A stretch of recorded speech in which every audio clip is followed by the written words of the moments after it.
Good day, everyone. Welcome to our very first Elevate Your Business webinar.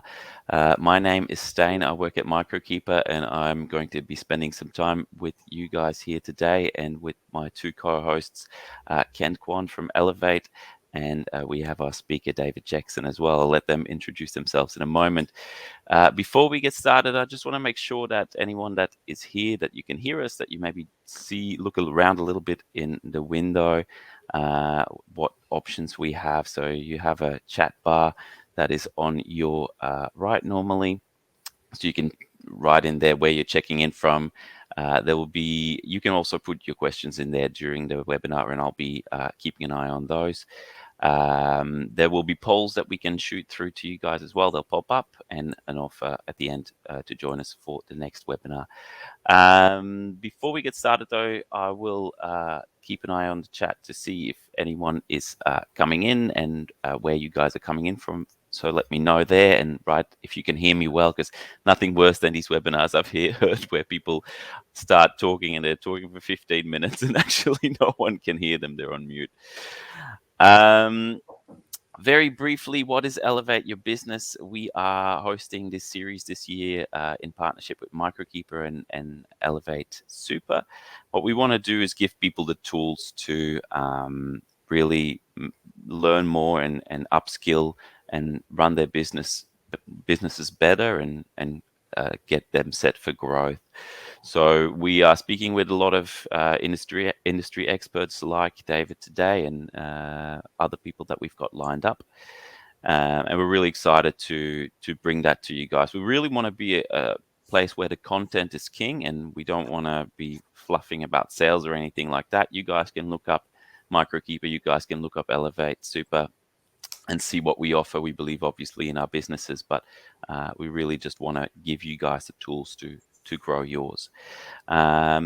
We've got a partnership between Microkeeper and Elevate, and we'll talk a little bit more about that as well in the coming sessions. But I'll pass to Kent now. Kent Kwan, my co-host from Elevate Super, and I'll let him introduce himself. Thank you, Stijn. Hi, everyone. I'm Kent from Elevate Super. I'm one of the co-founders and CEO of the business, and very excited to be partnering together with Stijn and the Microkeeper team to bring you the Elevate Your Business series of webinars. This will be the first one. There'll be others to come. And really, as Stijn said, we're just trying to present sort of content and information that certainly I suspect our respective businesses have had to tackle in the past and probably still tackle. Yeah. I think today's one is very topical. Staff shortages. We certainly face that, and it's going to be super interesting getting some tips and information from David. So with that, I might just pass it over to David to make an introduction for himself. Hi, thanks, Kent. Welcome everybody. My name's David Jackson, and I'm Group Managing Director for the Ascore group of companies, which is some HR businesses, 2 recruitment companies and an IT services business. So I've been recruiting in the Australian market since 1999 and seen a lot of changes, and looking forward to talking today and answering all your questions as well towards the end. Yeah, awesome. Thank you so much for joining us, David. In terms of that, what to expect today, we want to make it a conversation more than anything else between us, but also between you guys, anyone who's joining us today. So if you've got any questions or any comments throughout the session, please put them in the chat. I can read them out. You might see my eyes drift off a little bit to the side screen here where I've got your questions and comments coming up. I've also already seen that the sound is clear and people can hear us all the way from Melbourne to New Zealand. So that's good if we're even making it overseas. So that's great. So what I wanted to do, maybe, David, is start off a little bit with what the current situation is. Talent shortage, as Kent already said in the introduction, is very topical. Can you let us know a little bit what you see from your point of view, what the current situation is? Yeah, okay, cool. So look, that, everybody's really the whole thing is I've been recruiting for 20 years in Australia, and every sector I've recruited in for 20 years, we've always had a talent shortage.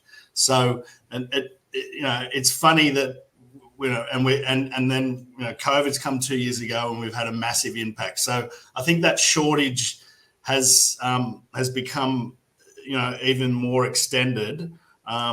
So I suppose pre-COVID, we were always talent short for what clients would say was good talent. But now we're in a situation where every business that we're talking to is short talent, no matter who they are or what they are. So I think with the borders being closed and the lack of immigration has been a factor, but also the lack of holiday makers or work from backpackers, holiday makers have impacted the regional areas, and it's just been a flow-on effect. With COVID, we had with the shutdowns that affected the restaurants. So with the restaurants closing, there are a lot less workers, less need for those workers. But also, with the borders closed, there's been thousands of people that weren't coming in to actually take up those jobs. So I think that some of those jobs have been taken up by other workers that were in the country. Therefore, the flow-on effect works its way through the system. So you've definitely noticed the impact of COVID in that sense. But you said before COVID, you already found that talent shortage was a problem. When you're saying talent shortage, do you then indeed mean finding the right people for the right roles, or what was the situation before COVID in terms of talent shortage? I think for recruiters, clients would come to recruiters and pay a recruitment fee because, they're after, the clients think they're after the best talent on the market, and that's what a good recruiter should be finding them.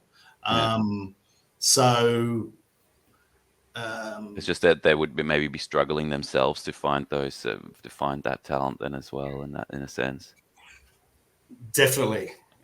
And so I think even so more so now that with the shutdowns and people being forced out of work, and the government handing out lots and lots of money, some people decided not to work because there was the government handouts as well, which played into that factor. Definitely. I think COVID's definitely. I mean, I don't know, Kent, maybe from your end as well, if you've noticed a pre and post COVID. I mean, I don't want to drag too much on about COVID because we've probably already all a little bit sick of it. But have you noticed that in your business as well? Yeah, I think we have. I think certainly. I think mindsets change quite a bit in terms of, and I'm sure we'll get into this, how people want to work, where people want to work. And a question for David as well. I mean, we're certainly seeing a bit of a shift in how people view work holistically in a sense. Have you seen a sort of shift in terms of how, people want to hire and how they go about doing that sort of pre and post COVID? Yeah, most definitely. I think we were talking about it a little bit earlier, and it's even in our business as well. I think the whole hybrid model of office and work from home is really interesting now, and we all knew work from home was coming, telecommuting was coming. We all knew that this broadband system / amazing 5G Wi-Fi, whatever, was going to enable people and businesses to allow their employees to work from home. COVID's sped that, it's taken us 10 years ahead very quickly. And yes, we're finding some businesses are saying to us, 1st of May, our office will close. We'll be 100% work from home. We've got other clients saying that the office is still open and we want people in 3 days a week. Or you've got companies like myself who have now come back to the office and 5 days a week. There's sort of 10 people in there, age group from 25 to 45. So it's a mix of ages, but they enjoy the office and they enjoy the culture that's created and working in the office. So it's just interesting to see different businesses and how they're handling that. Government's now mandated that they want people in Sydney, New South Wales government anyway, back in the office and working. And I think that's really to help the smaller businesses around the city. But I suppose those smaller businesses outside in the cafes and the restaurants in the suburbs are doing quite well with people working from home and doing their meetings from those Totally. establishments. It's all catch-22, isn't it? It is a bit. I think you're right, though. You're touching on something very apparent, is that you kind of having an economy where there's different people on different speeds. You've got these companies that are indeed saying, look, we're closing all the offices. I've seen, I think, Atlassian or any other businesses saying, look, we're hiring basically all over Australia, and you have your peak of talent wherever they are. And then you've got people who are saying, look, no, we want to be back in the office, and we're just hiring basically then again in that local, I don't know, 50-kilometer radius or so, depending on how far people want to travel. But also the fact that the mindset of staff has changed in that. So yeah, I think that's something good to come back to. Before we continue, and with having given this a little bit as a current situation, I just wanted to pop out a little poll and see if I can ask people here what they find is their biggest pain point. And as explained, we are a little bit on a delay, so it'll take a bit of seconds for the question to be answered. But I've basically asked, what is your biggest pain point at the moment as someone who's here with us, joining us today? Is it knowing where to find the candidates? Is it finding candidates of high enough quality? Is it the negotiation with the candidates themselves? Is it like you can actually find a candidate, but then attracting them to your business is hard?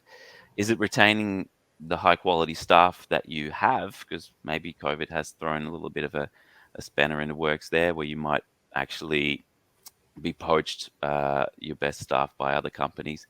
Or is it something else, in which case obviously feel free to explain that in the chat. In that sense as well, feel free to, if you have noticed anything else in terms of COVID impact in your own business pre or post COVID,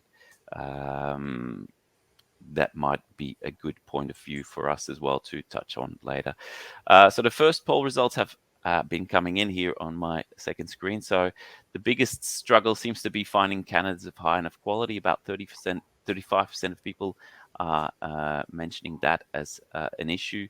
We've got knowing where to find the right candidates. About 29% of people. Retaining high enough quality staff, 20 has jumped actually now to 28% as well. So it's good to see. It's maybe something we can talk about as well, how you can actually retain that staff. And because in a market where there is a staff shortage, obviously your high quality staff, your competitors will know it as well. And then there's people that find a struggle with negotiation with candidates, and there are people that are going to write in the chat later on what they find their biggest pain point to be. But that gives us a good point of view. I think that finding right candidates and finding the right candidates of right quality is probably the biggest struggle, and is struggle why people are joining us today and learning your insights. David, maybe starting. Do you want me to give you some tips and some quick thoughts? Yeah, that would be good. Like, I was just wondering, is just whacking a Seek ad, is that still the best option, or are there better ways? I tell you, Seek's a phenomenal business, and they've just tripled their rates this year for us. So and we'll continue to use them. So yes, Seek is a good starting place. I can guarantee you that, but only if you're going to run an ad every week and generate candidates, because most times a client will run one Seek ad and get one candidate and go, oh, ring up us guys. I got a terrible response. And we're like, yeah, we know. But I mean, we run ads constantly, and that's because, you jam one candidate for an ad. But for the audience out there now, the tips that I can give are things like, you need to get your name out there in your market as a specialist in your space. And a really easy way to do that is to attend conferences and go to events and get on webinars like this and post questions and say, hi, it's David Jackson from a Score Group. I'd like to know this, that, or the other. Because if you're at events and conferences and you're talking and people get to know you, it will help you attract talent. Okay. So when you run ads, or if you do headhunting yourself, people will go, oh, that's that guy, David Jackson. I saw him ask a question at a conference I was at. The other thing about conferences is, I don't know the stats. I don't really want to say the stats because it's not good for a recruitment company. But a lot of people get jobs at conferences. Like, you know, a big lot of people change jobs in conferences. So get yourself out there, get across to these conferences is a big tip for you. Another tip I've got is if you've been running adverts and you got a really bad response, then, you know, and then you get an internal candidate come and you hire them, and then 3 months later you need to run an ad again. Well, just go back to that response and screen the response again and ring all the candidates, because they could have, in the last 3 months, they could have done that course that you needed them to have done. They could have got a job at the competitor company that you needed them to have done. And every time you're talking to someone, ask for the referral. So if I'm ringing Kent and he's not right for the job I've got going now, but Kent, who do you know that's right for that job? Oh, Marcelo's right. Is he? Oh, do you mind if I could you pass me his number, please? I'd like to talk to him. You know, in recruitment, we offer a $400 referral bonus for that sort of thing. And that's another point, referral bonuses. So for the clients we're talking to today, always have a referral bonus internal system for your employees if they refer another employee. We know the saying, good people know good people. So if you've hired good people, then they should know good people as well, and you can grow the network that way. Now, these fast-growing tech companies or, you know, small to medium fast-growing businesses often suffer with small amount of employees and that network getting droned. Getting too much covered. So, but you know, it's just one of the 10 things that you need to do. So we say stay ahead of the curve, and if you meet a good candidate from one of your adverts, but you don't have a job for them now, create that job for them. So go out on a limb and look at it, talk to your boss or talk to your accountant if you are the boss, work out where's the budget. And if you come across a really good candidate, you don't want to let them go. So stay ahead of the curve and create a job for them. Another I really point, like that, because we mentioned that we were having a chat before this as well in the preparation. Like you said, like, look, I'm hiring 365 days a year, and as much as that is maybe difficult for our audience, if you are introduced to someone that you really like and say, hey, they could work for our business, whether you hire them then or would, like, if you can actually create that job for them and hire them and attract them, you might the gains you make of that might actually outweigh like those 3 or 4 months that you hired them early that you would lose in pay. Or if you can't afford to hire them early, hold on to them and keep communicating with them. So I remember we employed Holly Ash, my business partner Samantha Watts, met her and offered her a job, and Holly was like, oh, I really love where I am. And it was literally 2 years to the day that she joined us that Samantha had been in communication with her for 2 years saying, job's here, when you're ready, you know, come and join us. So, yeah, if you can't afford it now, keep in touch with that person, diarise a coffee every 3 months or every month, every 2 months. You know, keep them informed about your business. So we're in a candidate-driven market. It's all about you telling the candidate why they want to work for you. They need, you need to sell them the opportunities, and that's some other things. Is you can't, sell them the opportunity about working with you. Don't hide any of the COVID issues or any of your current business issues. Be open and honest with them. Candidates love that. If you've got full candor and they know you're being honest, so keep in touch with them and brief them on where your business is at. I'd echo that. I think some of the best people, certainly in our organization, have all come through what we would term not transactional hiring, but investing in relationships over time. Yeah, I think they've always turned out to be the best, and the ones that perhaps haven't worked out in the end have been sometimes the more transactional hire, when you sort of, I need someone, I need to put a CCAT up, and then you go and hire, and for all the best reasons and intentions in the world, that it still may not work out. I'd certainly echo your suggestion, David, just investing the time and effort to turn around how you view hiring into something that you need to invest in the medium and long term, and not just, oh gosh, I need someone, that's a transaction, or I need someone, that's another transaction. Yeah, totally. I think I agree with that as well, because even from the other point of view of like having done some hiring myself, like recently with interviewing, it is so hard to judge someone, and especially if our audience probably will have some medium and small businesses there. You're judging someone on a resume and on one or two conversations. If you're lucky, you have two conversations, because as David said, it's a candidate driven market, so time is of the essence as well. And to if you actually have already put that time and effort into building that relationship, you'll know what kind of person you have in front of you. But if you have to judge them in that 1 week where everyone obviously is showing themselves from their best point of view, like, it's really hard to know whether that will work out in the long run. So it's definitely difficult. But that was another good point you flagged there about 2 interviews. This is a major issue in the market today. And it's our clients. We need to educate our clients about the interview process. Gone are the days of, we'd like to meet you, come in next Tuesday, have a first meeting, take 2 or 3 days to give the recruiter the feedback, and then, the feedback is we'd like him to come back in next week. Well, in this current market, between that first interview and the 3 days that the client was going to give us the feedback, that candidate's on 3 other interviews and offered 3 jobs. Yeah. And all those jobs are offering 20% more salary than they're earning today. And candidates know that. So, that's another point we can talk on around the retention. But in terms of attraction, that hiring process needs to be slick. It needs to be smart. It needs to be condensed. This year, you need to condense it. Ideally, it's like first interview, you say, come in, it'll probably be a couple of hours. I'll meet with you. I'd like you to then meet your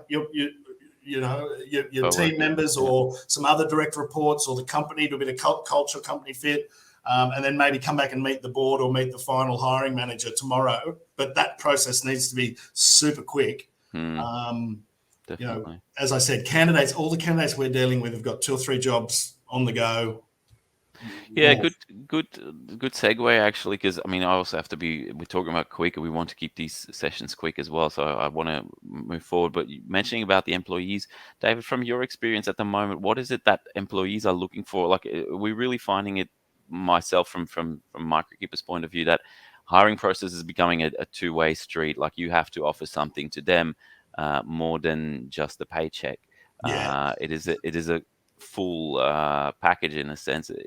What do you feel are the main draw cards for a business to attract high quality? Well, as I said, I think the candidates now know that there's a 20% pay rise coming no matter what. So salary is not not part of it, because that just psychologically they know that they're going to get a pay rise, because one of the 3 people they're on interview with is going to pay them more than they're on now anyway, and it's just a given. So we're finding, some candidates are after, especially some candidates are after education and what sort of benefits the clients are going to provide around their education and their upskilling, what they're going to get. A lot of them.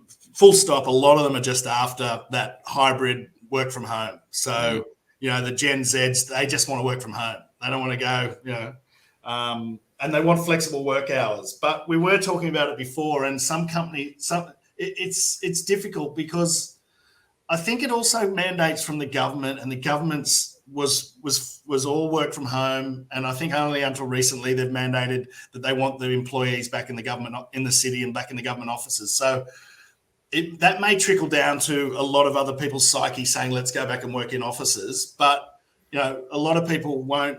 Like, if I had 10 candidates now and I said to all 10 of them there was no work from home, then I wouldn't be talking to them. If I said 7 of the jobs are hybrids and 3 are 100% in the office, they'll still talk to you. But yeah, it's flexibility around work.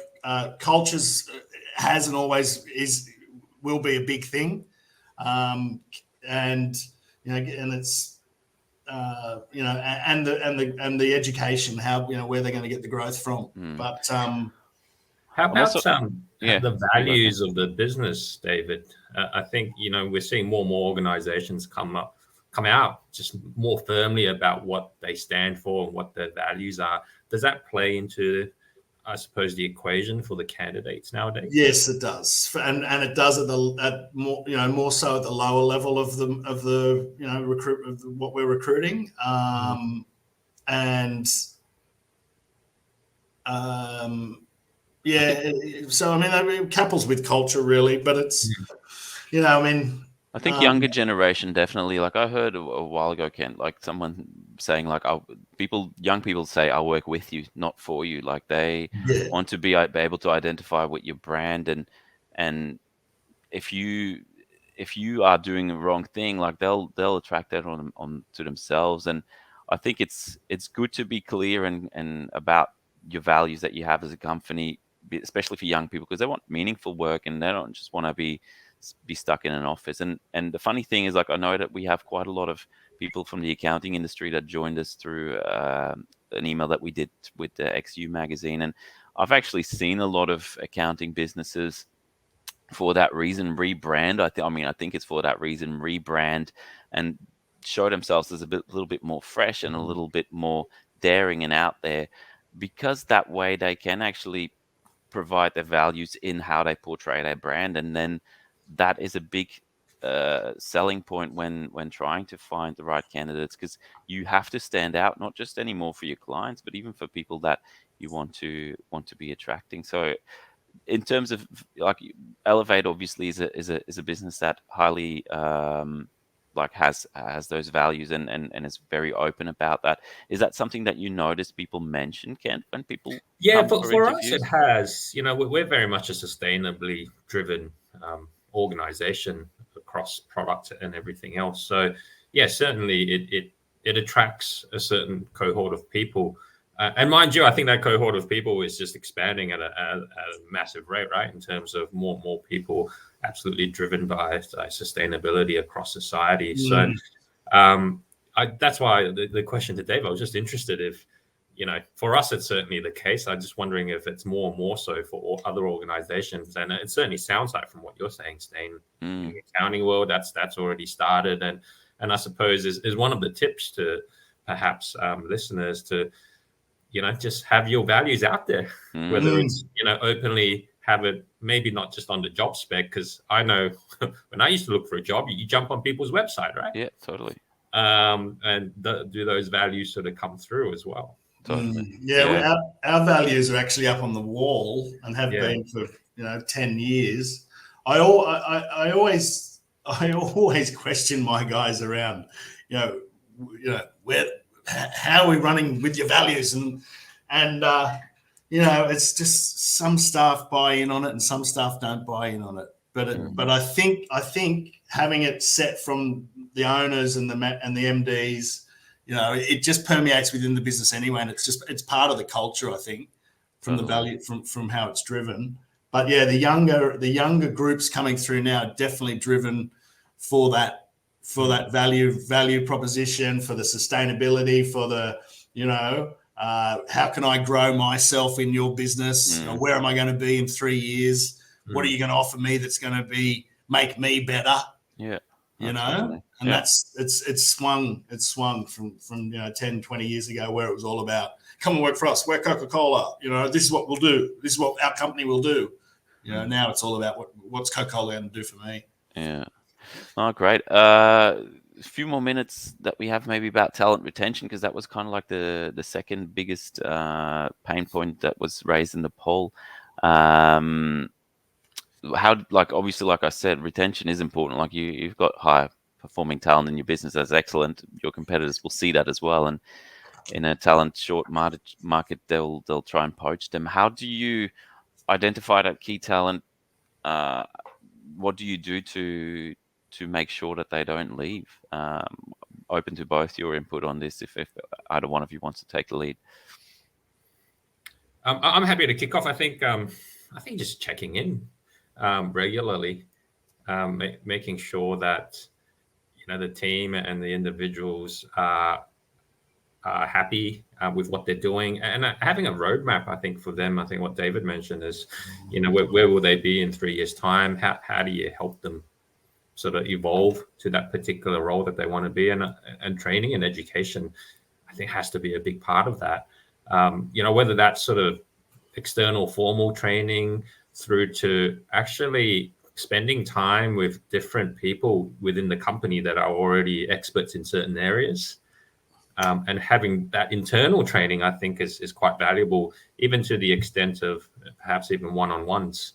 And that requires investment in time, from people within the company. But I think that can be valuable as well. That's certainly what we do. We try to sort of check in with everybody. Yeah, I always struggle with this retention, because a lot of the tips we use for attraction, I feel is a really key way to retain your staff. So, we have a whole list of incentives at our business, which if you've got 10 minutes, we can go through them. But I'll just some of them quickly. We do employee of the quarter. We do monthly lunches. We do office competitions, ad hoc office competitions. We do consistency bonuses. We've got what we call the mental health and wellbeing, where they get a day off for mental health a month if required. We do a 5-year bonus, a 10-year bonus. We offer passes to gyms, tennis courts, squash courts, SCG cricket games, all sorts of things that... You mentioned Friday kicking off early as well. Friday finish off at 4 o'clock. The beers come out at 3 o'clock. They have a company-wide meeting at 3:30, and then they're off out of the office by 4 o'clock. So, those things we implemented in our business to retain staff. Yeah. They also totally attract staff, and some of those things, the retaining things are great. But as Kent said, so my key is just to sit down with my employees and ask them what do they want, and what is going to want them to stay part of our family and working within our business that's 15 years old, and three of the people have been with us 10 years, and we've seen a lot come and go. Don't get me wrong. There's a lot of people that I've trained up that are out there, are competitors now that we get on with and talk to all the time. But being open and honest and asking them what they really want. So, one of my best employees, he'd said to me, mate, I just want to do my 4 years with you, and I want to get my residency, and then that's me. And I'm like, great. So we could plan for that. Yeah. And 12 months out, we hired someone to take over his position in Melbourne, and he's still one of my great mates. That's but awesome. Like being open and honest, and he was our best employee. Being open and honest and asking them what they want and where we can go together and how we can do that. My current general manager, I'll be sitting down with him having a strategy session when I'm back in Sydney next week, and just keeping everything online with where he wants to go. I'm happy. He's running an amazing business there. Don't get in the way, DJ. Just give him, I'm trying to give him the support and maybe some of the big picture information and some of the financial information that can help him take where he wants to go. Yeah. So being open and honest is key, I think. I think maybe just picking up one last thing, what Dave said, I think open, honest, and transparency. I think we're finding more and more that, everyone in the team wants to know that what's going on. What's the company trying to do? Yeah. Because what everyone does matters, right? So they want to know how it matters. Totally. And I think being open with that is certainly helpful, so that you can bring everyone along for the journey and really, hopefully decrease the chances of people going, I don't know what's going on. I'm not sure what my job really is, etc. And I suppose the other thing I'm learning from David today is I'm not going to send anyone to conferences anymore. No, if you post there, yeah. If anyone has any... But they can help you find new employees. I know. That's 22. Maybe you should go to the conferences, Kent, and then just go higher there. Before we go, there's a few more points I want to make in terms of talent retention, but I want people to already start, maybe if they've got any questions before we leave, pop them in the chat box now. So on the side of your screen, you might still be stuck in the poll screen, but if you have any questions, pop them through now. So that we can get to them in a second. But yeah, indeed, I do completely echo all those sentiments that you guys made. I was having a conversation with my wife about this yesterday, and she said as well, you used to have these evaluations really at work where you basically would be sat down and be told okay, well, this is what you've been doing well, this is what you've been doing wrong. But that also has to become a two-way street now, rather. Where you do indeed listen and say, okay, are we still offering and providing you the value that you need? Because with this, like David already mentioned, the salaries are being put out there, to attract that talent at the moment are higher. And if you have people within your own business that are actually key talent, you want to have that conversation with them, meet them halfway, so that they don't feel like, okay, well, they're hiring all this new stuff, that are getting paid more and are allowed to work half from home and half at the office, but I'm still stuck in my old arrangement. So it's really about offering them those lifestyle choices as well. And then another point that I just wanted to make still, Ken, is indeed you mentioned about, oh no, David, sorry, you mentioned about making sure that transparency is there for the succession planning, because indeed you knew that guy's supposed to leave in this amount of time, and if you know that, you can actually start transferring that knowledge and the skills, which I think is really important, especially with the current situation where baby boomers are looking at retirement as well. So hiring that young staff for succession planning, I think, is really important at the moment. Hey, Stijn, I think I got lost at the beginning there when you asked me around, the difference in the demand we're seeing now, pre-COVID versus COVID here. Yeah. Just one point I wanted to add was we're currently really in 2020 we shut down. The world shut down. We didn't know what was going to happen. Everyone stopped spending money. People laid off all their staff, held onto their money into their bank account. Then the government did the printing process and pumped all that money in. So 2021, everyone bounced back. But even now in 2022, it's still that pent-up demand from those 3, 4, 5, 6 months in 2020 that everyone shut down, but everyone's trying to catch up. How long that'll take to flow through the system. Will we ever get back to it being a client-driven market versus a candidate-driven market? Because before COVID, I was always saying it was still a candidate-driven market, but it ebbed and flowed between just a candidate-driven market in terms of I want quality candidate versus not being able to find anyone, which is happening now. So I think when the pent-up demand comes through the system, and we get a few interest rate rises, and inflation slows down, maybe 6 to 12 months. It may ebb flow back to more of a client side. But for the next 12 months, we're all going to be wanting to know these techniques on how to retain and how to attract staff. And it may never stop. I don't know. But yeah, it was the pent up demand that I hadn't talked about earlier. No, thank you for raising that. I've got a first question come through from Shelley. Thanks for the question, Shelley. Are award wages rates irrelevant now? And if so, how do you ascertain the market rate? Like, how do you find out what am I going to be paying for the talent? I might touch on the awards later, but if you guys want to have a bit of an idea or talk about how do you ascertain the market rate, the going rate for a high quality candidate? So the sectors we work in, some are covered by award rates, and that's I think the recruiters working in that space is easy. I don't think the salaries are being overshot because it's advertised and marketed, and that's a level, But how to assess a market rate? That's well, we're doing it by asking candidates how much they're earning. Some clients are actually asking to see pay slips. Oh, really? Yeah.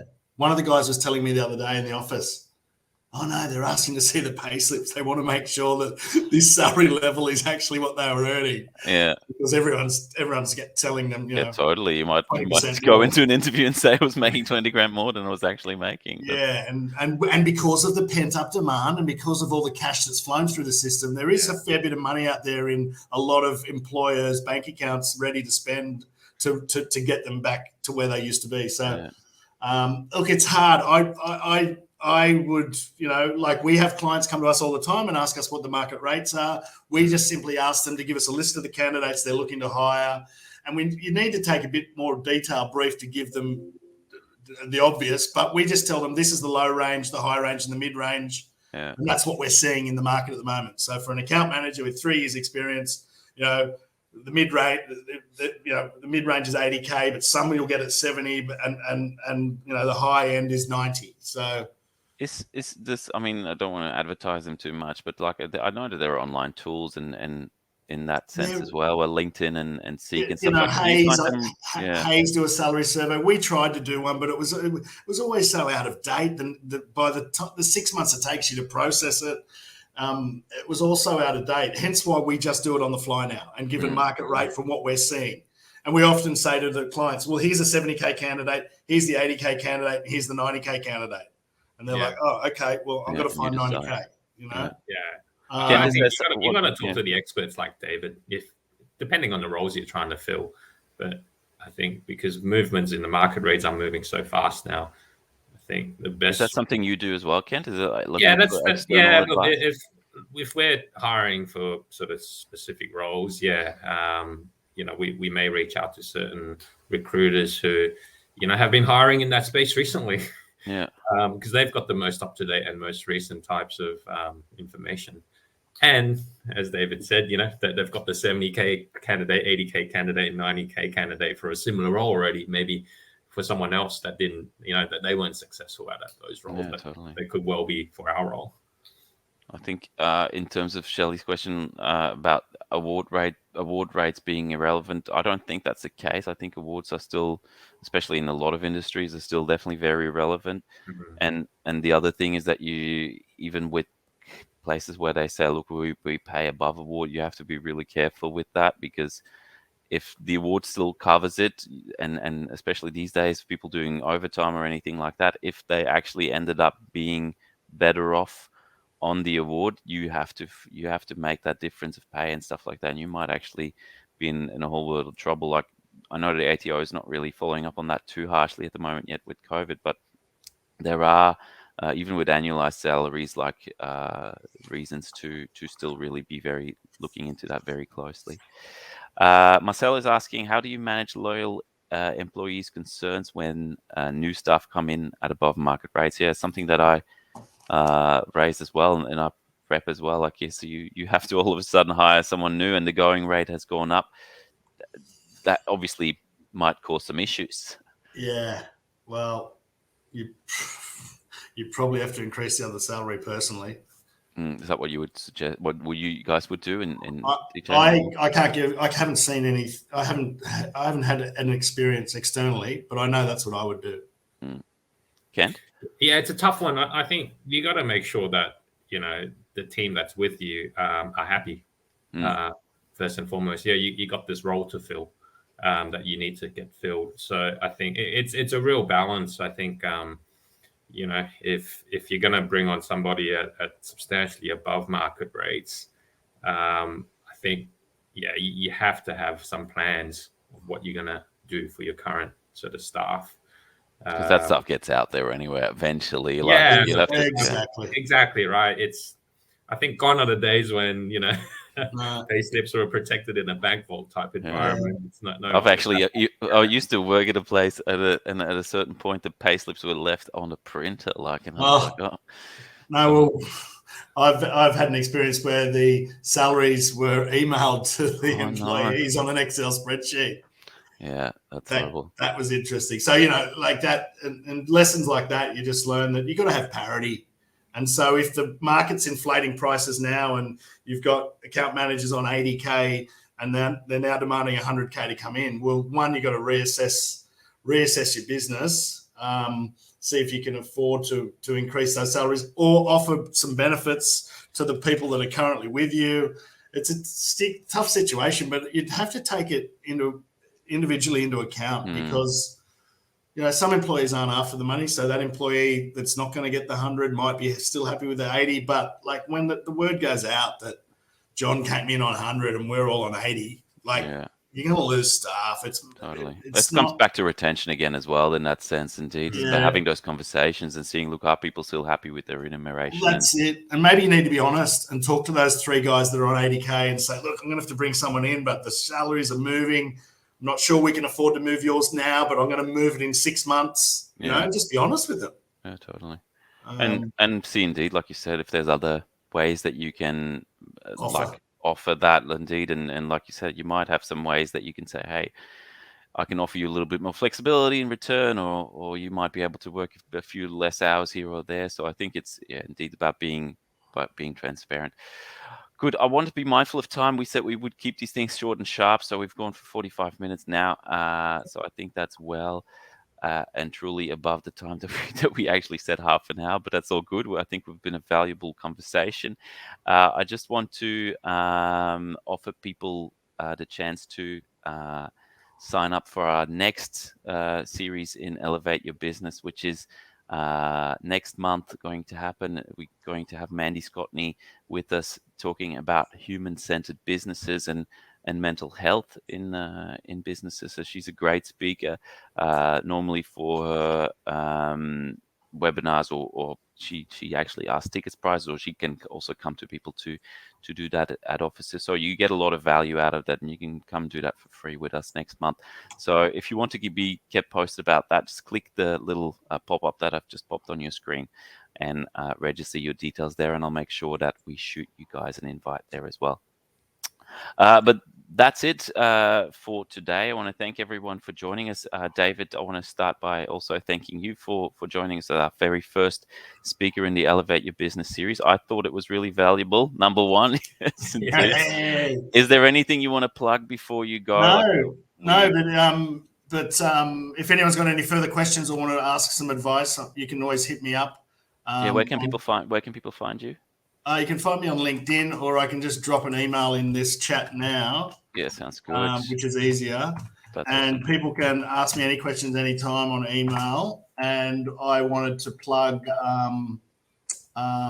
if there's a lot of accounting firms out there, we're actually launching a new recruitment company with a large accounting firm. So hopefully we'll be able to service them this year. That'll be awesome. Cool. Yeah, that'll be good. Kent, where can people find you? Is there anything you want to do as parting comments?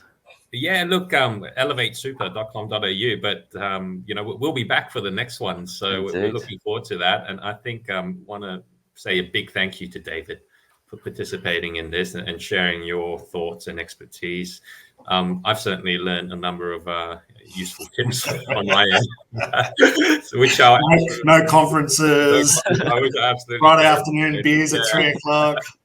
Yeah, and but no, genuinely, thank you, David, and that's okay. I'm very excited, Stijn, to move forward with the next series, and look forward to hopefully having everyone join back with us again next time. Yeah, totally awesome. Well, that's cool for me as well. Like I said, David, thank you so much. We're looking forward to meeting all of you guys back here for our next Elevate Your Business webinar. Thank you for everyone for attending. It's been great having you. It's really a good turnout for our very first one. We hope to see you again. If people want to reach out to me, you can find me on Twitter. That's Scrayen, so S. And I might pop that actually here as well in the chat while we're at it. Or you can just go to Microkeeper, LinkedIn. I'll be there as well. So thank you so much, everyone. And we'll see you guys next time. Bye. Okay, Bye. Thanks, guys. Thanks, everyone.